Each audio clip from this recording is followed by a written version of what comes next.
At 25,000 feet over Germany, with the temperature outside plunging to 50 degrees below zero, Staff Sergeant Robert Buck Henderson discovered something that would save his life and change everything bomber gunners thought they knew about their weapons. That was August 17, 1943, date that would become known as Black Thursday in the annals of the 8th Air Force. Henderson was the right waist gunner aboard a B-17 Flying Fortress called Memphis Belle Jr., part of a massive formation of 376 bombers heading deep into the heart of Nazi Germany. Their target, the ball-bearing factories at Schweinfurt and the Messerschmitt production complex at Regensburg. But Henderson wasn't thinking about the target. He was staring at his Browning M2.50 caliber machine gun with a growing sense of dread.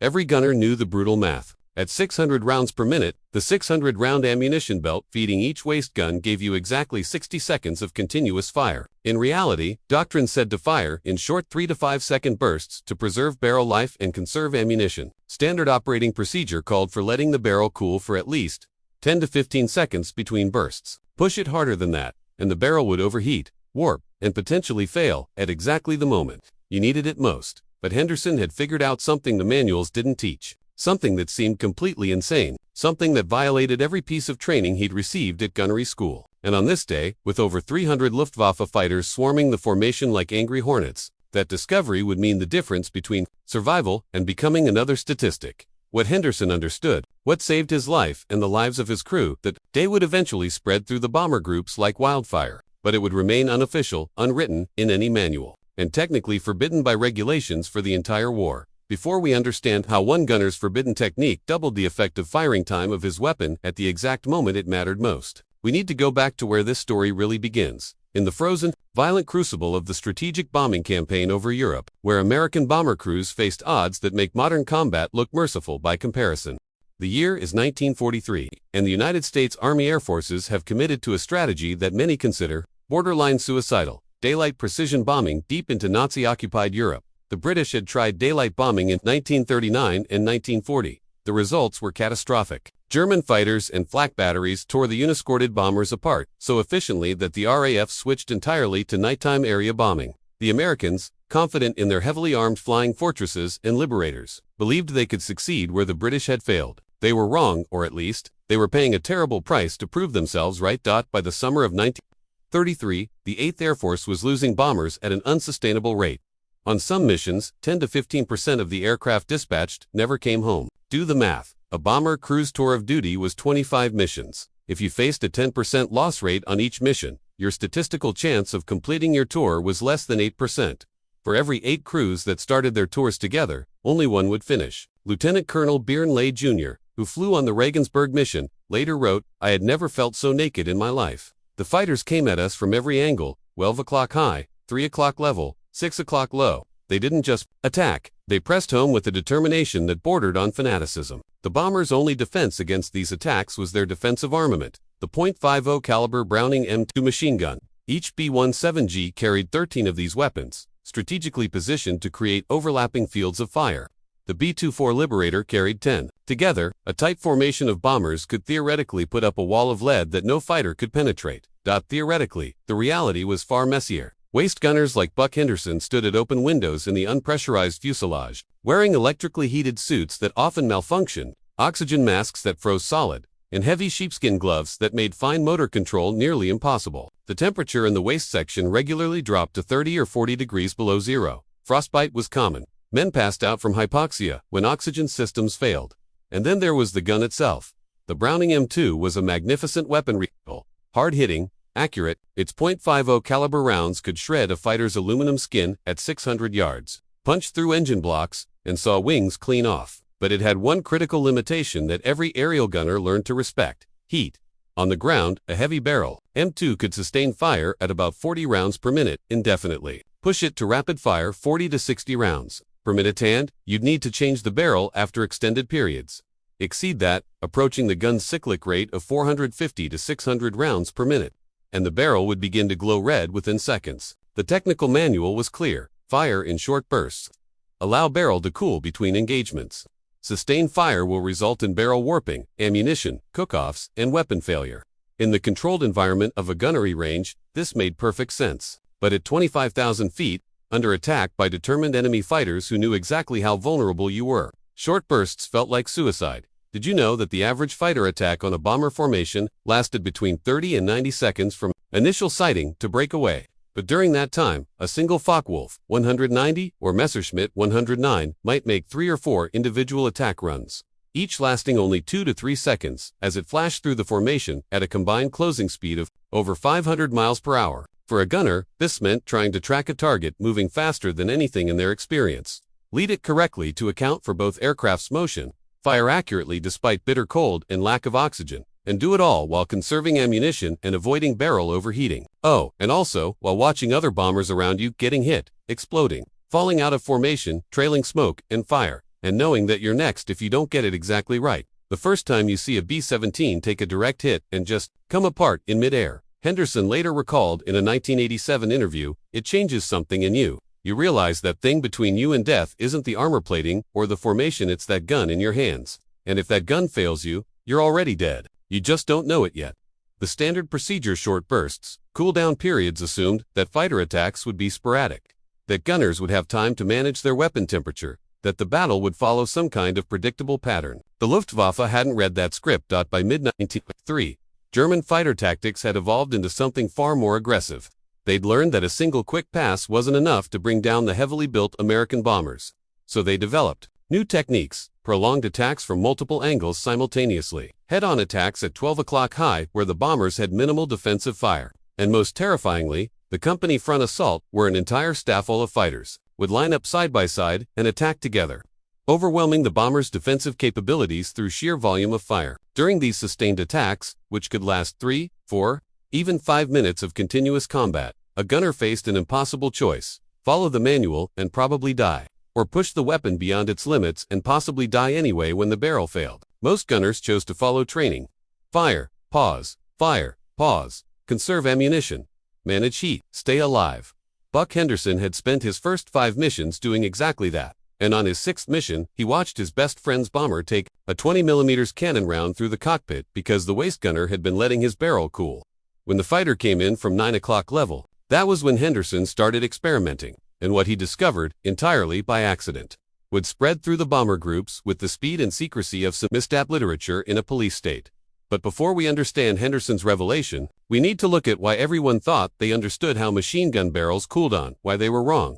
The science of barrel cooling seems straightforward. Metal heats up from friction and combustion gases, then dissipates that heat through conduction, convection, and radiation. On the ground, this happens relatively slowly. Air near the weapon is relatively still. Heat radiates outward. Eventually, equilibrium is reached. Standard gunnery training in 1942 and 1943 was based on this ground-level understanding. Instructors taught that a .50 caliber barrel needed 10 to 15 seconds of rest for every 3 to 5 seconds of firing. Some manuals suggested that after 200 continuous rounds, you should let the barrel cool for at least 20 minutes. The most conservative estimates suggested that once a barrel started glowing red visible even in daylight, weapon was essentially finished for that engagement. What nobody had properly accounted for was altitude. 25,000 feet. The environment is alien. The temperature isn't just cold, it's profoundly, dangerously cold. -50 Fahrenheit isn't uncommon. The air pressure is about 1/3 of what it is at sea level, meaning each cubic foot of air contains far fewer molecules to carry away heat through convection. But there's something else at altitude that changes everything. Speed. AB-17 at combat power flew at about 180 miles per hour, true airspeed. But at high altitude, where the air is thin, that translates to indicated airspeeds that could approach 130 sampai 150 mph. Now imagine you're a waist gunner, standing at an open window in the side of that aircraft, the slipstream, the river of air flowing past the fuselages moving at 180 miles per hour. That's the equivalent of a hurricane-force wind, not blowing periodically, but constantly, relentlessly, for the entire mission. And that wind is 50 degrees below zero. Buck Henderson figured this out on March 6, 1943, during a mission to Lorient, France. It was his second mission, and the Luftwaffe opposition was relatively light. Only a handful of fighters made half-hearted attacks on the formation. Henderson fired maybe 40 rounds total, short controlled bursts, exactly as trained. When he inspected his gun after landing, he was surprised to find that the barrel was only slightly warm to the touch. Even though he'd fired much more recently than on his first mission, more striking, the barrel showed none of the discoloration he'd been told to expect from repeated firing. On his third mission, to St. Nazaire, he paid closer attention. During a brief fighter attack, he fired a sustained 15-second burst about 150 rounds. well beyond the safe limit. Then he did something that would have earned him a reprimand if his aircraft commander had known. He removed his heavy glove and touched the barrel. It was warm, not hot, not even uncomfortably warm, just ... warm. That shouldn't have been possible. A 15-second burst should have left the barrel scorching hot, possibly even glowing faintly. But the constant blast of -50-degree air at 180 miles per hour was stripping heat away, almost as fast as the gun could generate it.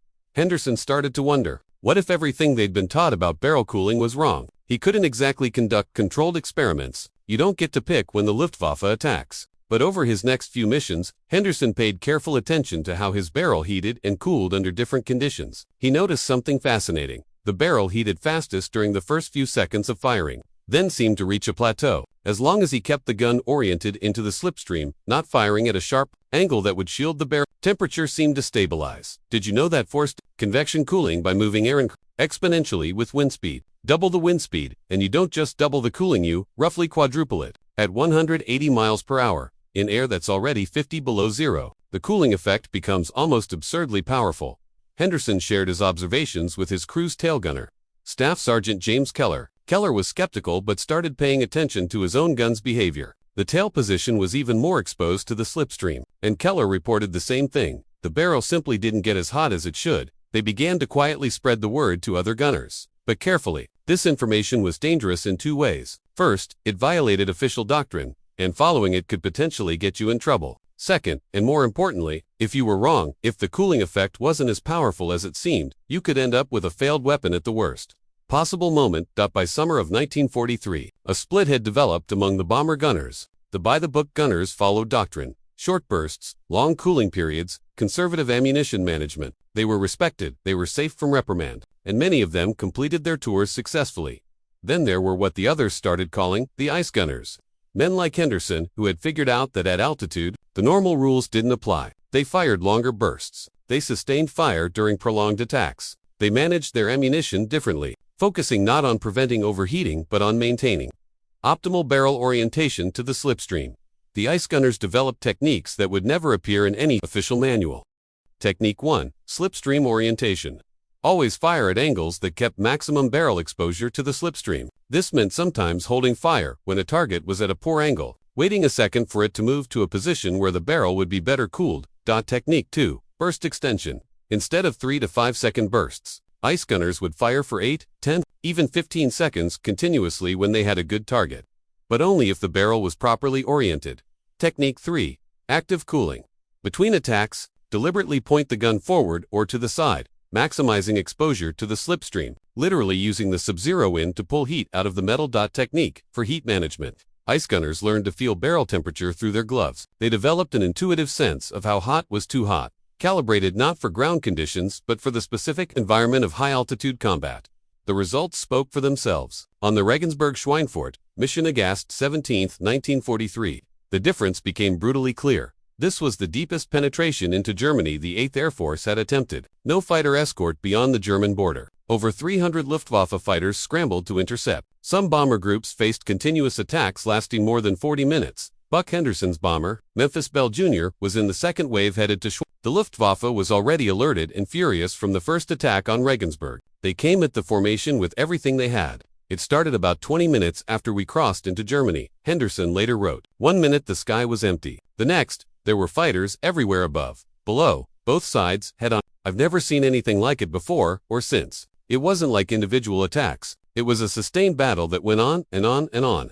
Henderson's position was right waist gunner. His field of fire covered the 3 o'clock to 6 o'clock position on the starboard side. Within the first 5 minutes of the attack, he'd already expended 200 rounds, a third of his ammunition, load. By the book. He should have been nursing his remaining 400 rounds carefully, taking only high probability shots, conserving ammunition for the withdrawal when the formation would be most vulnerable. Instead, Henderson did something that his aircraft commander, Lieutenant Richard Hawley, later described as either brilliant or insane. He fired almost continuously for the next 8 minutes. Not random spray and disciplined, aimed fire. But Henderson kept that gun chattering, tracking fighters through their attack runs, leading them, adjusting for deflection. His barrel was oriented perfectly into the slipstream, and he'd worked out the angles that maximized cooling while maintaining an effective field of fire. By Henderson's own account, he fired approximately 450 rounds. During those 8 minutes, an average of nearly 60 rounds per minute. far exceeding the safe sustained fire rate of 40 rounds per minute. His gun never failed. His barrel never warped. In fact, when the attacks finally tapered off as the formation approached the target, Henderson later recalled that his barrel was hot enough that I could feel warmth through my glove, but nowhere near what I expected. It wasn't even glowing.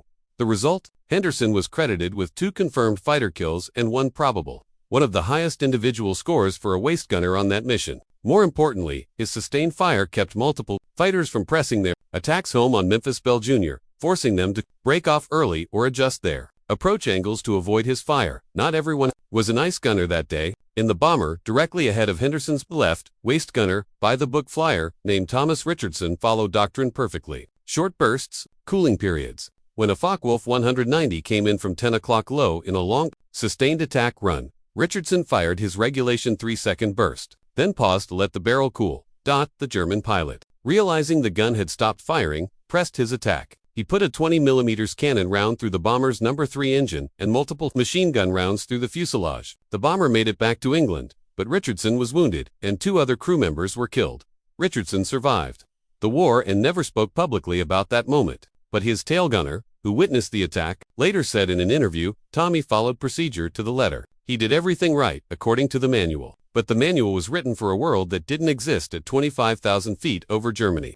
The ice gunner technique spread rapidly after Schweinfurt-Regensburg, but they remained unofficial. Flight surgeons and ordnance officers began to notice a pattern. Gunners who reported firing longer sustained bursts weren't experiencing weapon failures at the rates predicted by the technical manuals. In September 1943, a training officer at the 91st Bomb Group actually filed a report suggesting that cold weather barrel cooling characteristics should be investigated formally. The report acknowledged that anecdotal evidence from returning crews suggests that weapon overheating limitations may be overly conservative when applied to high-altitude operations in extreme cold. Nothing came of it. The Army Air Forces had bigger problems to worry about, like the fact that they were losing 20% of their bombers on some deep penetration raids. Barrel cooling science took a backseat to finding a way to get long-range fighter escorts to protect the formations. But among the gunners themselves, the knowledge spread through that invisible network of frontline wisdom that exists in every war. Experienced gunners would quietly mention 2 replacements. At altitude, don't worry as much about the heat. Keep the barrel in the slipstream. Fire when you need to. Trust the cold. Some took the advice. Many didn't though. Official doctrine was too deeply ingrained. The fear of weapon failure too powerful. But those who did adopt ice gunner techniques consistently reported being able to sustain fire for far longer periods than they'd believed possible. By the winter of 1943, 1944, another factor entered the equation, the arrival of long-range P-51 Mustang escorts that could accompany the bombers all the way to the target and back. Fighter attacks on the formations dropped dramatically. The days of 40-minute running battles with the Luftwaffe became less common. But for the men who flew those early, deep penetration missions, the missions before fighter escorts, before the Luftwaffe was broken, before the odds shifted, the ice gunner techniques were often the difference between survival and statistics. Henderson flew 28 missions, total 3 more than the required 25, volunteering to help crew shortages, and returned home in February 1944. His gun never failed, his barrel never warped, and he'd fired more rounds per mission than almost any other waist gunner in his group. When asked after the war whether he'd been scared his weapon would fail during those long sustained bursts, Henderson thought for a moment, then said, "Every time I pulled that trigger, I was betting my life on physics I didn't completely understand, but I'd seen what happened when you held back, when you conserved, when you followed the rules. The Luftwaffe didn't follow rules. They pressed attacks until you broke or they did. So no, I wasn't afraid my gun would fail. I was afraid of what would happen if I didn't use it." The true validation of Henderson's ice gunner technique came not from official studies or technical reports, but from a single mission 6 weeks after Schweinfurt-Regensburg. The infamous October 14, 1943, raid, the second Schweinfurt mission that became known as Black Thursday. This was the raid that nearly broke the 8th Air Force. 191 B-17s set out for Schweinfurt that morning. Only 229 attacked the target. 60 bombers were shot down, 60 bombers, 600 men dead or captured in a single day. Another 138 bombers returned so damaged they were temporarily out of commission. The loss rate exceeded 20% for the 8th Air Force. This wasn't just a disaster, it was an existential crisis that forced a temporary halt to all deep raids until long-range escorts became available. But hidden in that carnage was a story that would only fully emerge years later. Lieutenant Colonel Bjorn Jr., who flew the Regensburg mission in August, stayed on the ground for Black Thursday, but he later interviewed survivors extensively. One interview stood out. Staff Sergeant Eugene Carroll, a ball turret gunner on a B-17 called Jersey Jerk. The ball turret was the most exposed position on the bomber, a plexiglass sphere suspended beneath the fuselage, containing 2.50 caliber guns and one very cramped gunner. Unlike the waist gunners, ball turret gunners couldn't point their guns into favorable cooling angles. The turret rotated to track targets, and wherever the guns pointed, that's where they stayed. This meant ball turret gunners faced the worst of both worlds.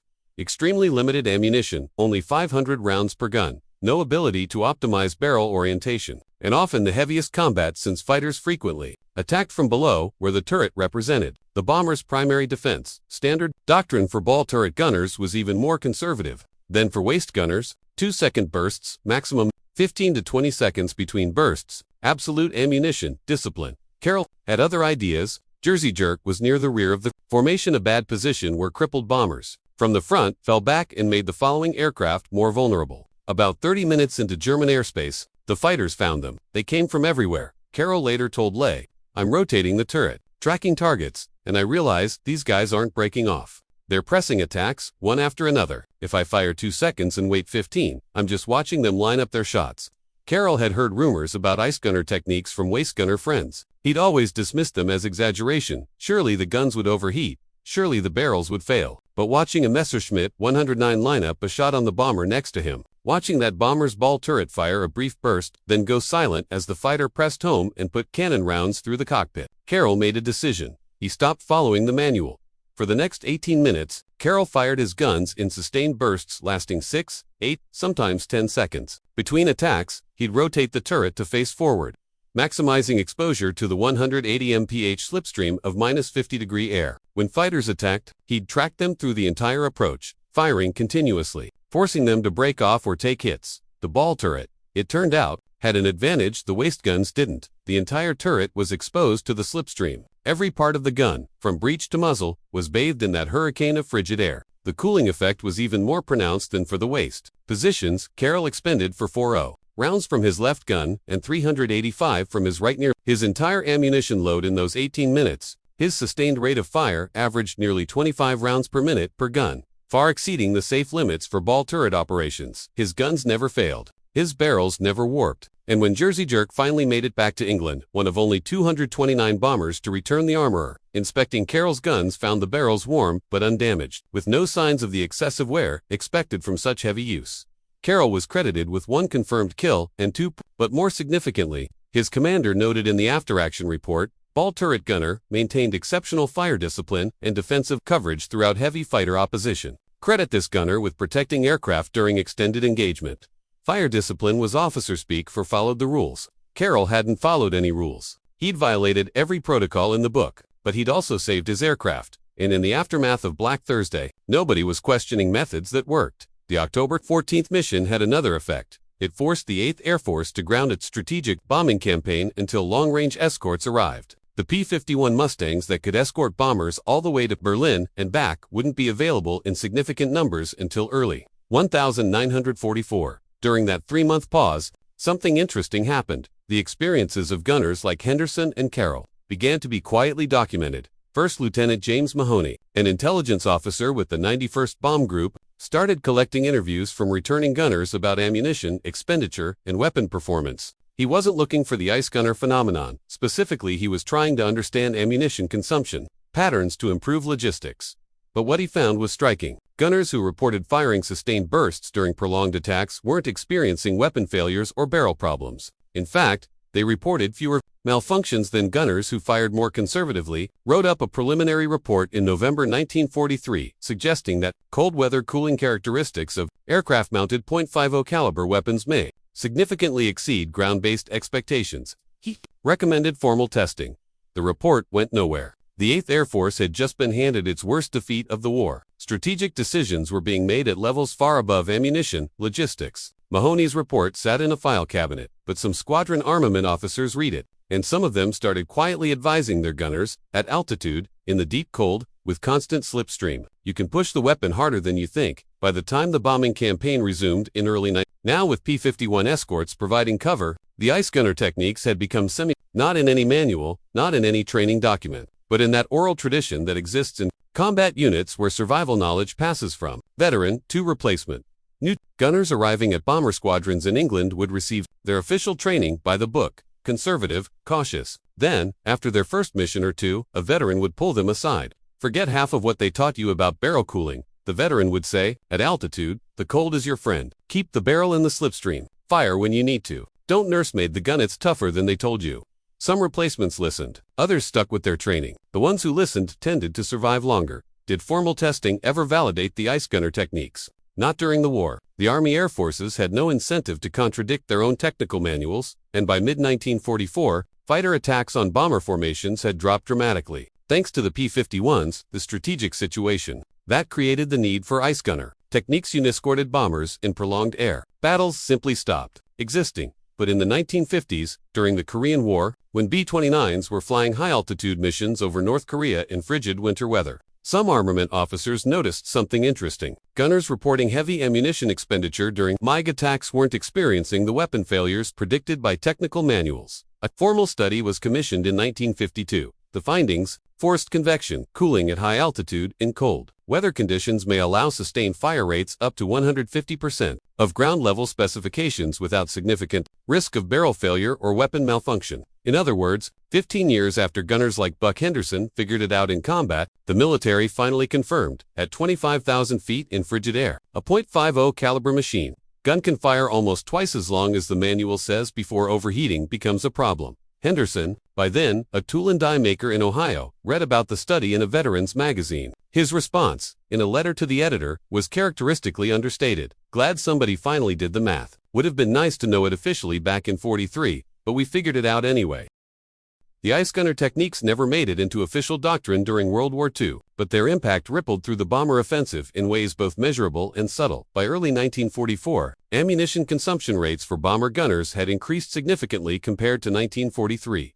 8th Air Force logistics officers initially worried about supply were gunners wasting ammunition, but when they correlated ammunition expenditure with combat effectiveness reports, they found something unexpected. Units with higher ammunition consumption actually had lower loss rates. The reason wasn't hard to find. Gunners who fired more, who sustained longer bursts, who maintained heavier defensive fire, forced attacking fighters to break off sooner, reduced the accuracy of enemy fire, and created a more effective defensive envelope around the formation. The Luftwaffe noticed too. German fighter pilots' after-action reports from late 1943 and early 1944 show a shift in their assessment of bomber defensive fire. Earlier reports often noted that bomber gunners fired conservatively, creating gaps in their defensive coverage. Later reports increasingly described American defensive fire as continuous and heavy, even before P-51 escorts arrived. Part of this was crews in 1942 and early 1943 were replaced by veterans who simply shot better. But part of it was the ice gunner technique spreading through the force, allowing gunners to maintain fire for longer periods without fear of weapon failure. Buck Henderson flew his 28th and final mission on February 15, 1944. As part of a raid on Leipzig, the Luftwaffe mounted a determined defense, one of their last major efforts before the arrival of overwhelming numbers of P-51 escorts essentially ended their ability to contest American daylight bombing. Henderson's bomber, now called Bell's Revenge after Memphis Bell Jr. had been retired, faced about 20 minutes of sustained fighter attacks. Henderson expended 510 rounds, 85% of his ammunition load. His gun never failed. The bomber returned with flak damage, but no injuries. After landing, the squadron armament officer asked Henderson how his weapon had performed. Henderson's logged response was simple: fired extended bursts during engagement. No malfunctions. Barrel warm but serviceable. That phrase, barrel warm but serviceable, appears with increasing frequency in armament reports from late 1943 onwards. It was code. Really, officially, it just meant the weapon was still functional. Unofficially, among those who knew, it meant, I fired that gun way harder than the manual says I should have. At altitudes and temperatures the manual didn't account for, and it worked perfectly because cold and speed changed the physics. Eugene Carroll, the ball turret gunner from the 2nd Schweinfurt raid, completed his 25-mission tour in December 1943. He returned to the States and became a gunnery instructor at Kingman Army Airfield in Arizona. There, training new ball turret gunners, he faced a dilemma. The official curriculum said to fire in short bursts.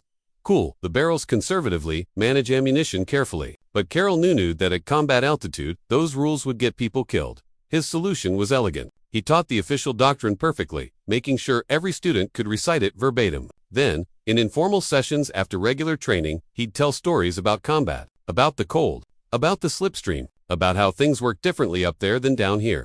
He never said violate the manual. He never explicitly taught ice gunner techniques, but every student who trained under Carroll went to their combat assignment with a seed planted. The rules might be different at altitude. Carroll trained approximately 230 ball turret gunners before the war ended. After the war, he tried to track their survival rates. Incomplete records made it impossible to be certain, but of the 89 students he could verify, 71 completed their tours and returned home a survival rate of about 80%, significantly higher than the average for ball turret gunners. Correlation isn't causation, and Carroll had no way to know if his unofficial teachings made any difference, but he believed they did. In a 1981 interview, he said, "I taught them by the book, but I also taught them to think, to observe, to question whether the manual really understood their environment. Maybe that helped, maybe it didn't, but if even one of those kids lived, because he kept firing when the book said to stop, I'm glad I told the stories." The story of the ice gunners represents something larger than just weapon cooling physics. It's a story about the gap between doctrine and reality,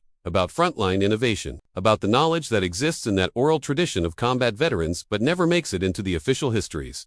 How many lives did ice gunner techniques save? Impossible to say. The strategic bombing campaign's loss rates were affected by hundreds of factors: fighter escorts, improved tactics, Luftwaffe attrition, better armor protection, improved crew training, teasing out the specific contribution of gunners, who learned to use the cold as a weapon cooling mechanism is statistically impossible, but ask any bomber, crewman who flew the deep penetration missions of 1943, and many will tell you stories about the gunner who fired longer than seemed possible, whose weapon never failed, who kept the fighters at bay during those desperate minutes when everything depended on the guns. Those gunners, Carroll, and hundreds whose names aren't remembered, figured out something important. They figured out that their environment, as brutal and deadly as it was, contained an advantage. The cold that froze their fingers and made their electrically heated suits essential for survival was also a gift. The killing cold was keeping their guns alive, and in a war where survival often came down to marginal advantages, where the difference between coming home and dying over Germany might be measured in split seconds in fractional decisions,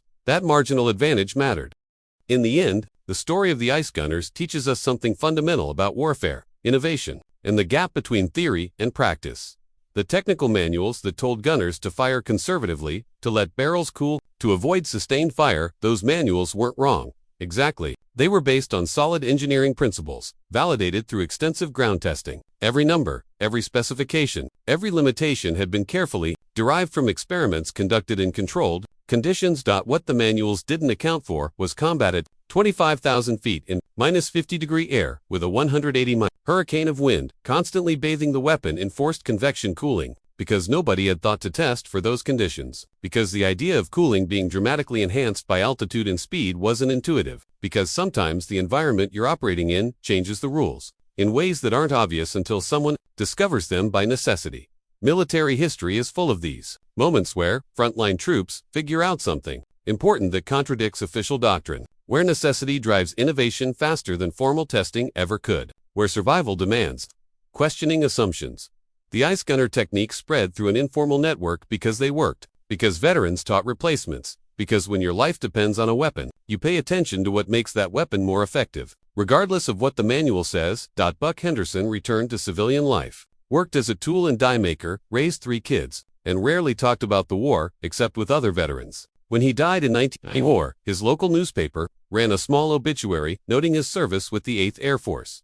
It didn't mention the ice gunner techniques. That knowledge died with him, and his generation or would have, except that a few oral histories captured the stories, preserved them, ensured that this small piece of innovation wasn't completely lost. Eugene Carroll lived until 1988.